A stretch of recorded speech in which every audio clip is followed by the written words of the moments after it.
Tingnan yung ginawa ko ha. Pakita ko sa inyo. Gumagana yan. Ang lamig. Hindi mo na kailangan ng aircon. Yan o. Yan. May tubig yan. Yan.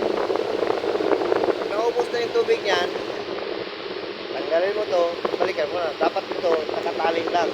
Hindi nakaganon. Tapos kaya pagka ako naman, iikot mo lang ng ganon. Ikot mo lang ganon. Baba yan, yan. Yan, yun o.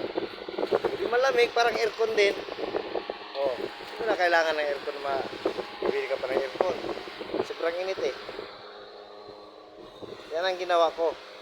Gumagana din utak ko minsan eh. Minsan lang. Sobrang init. Kasi pag wala yung tubig na yan, init yung buga ng hangin. Kaya ginawa ko ng ganun. Pag naubos yan, lagyan na naman ng tubig. Yan. At saka, makontrol mo siya rito. Dito.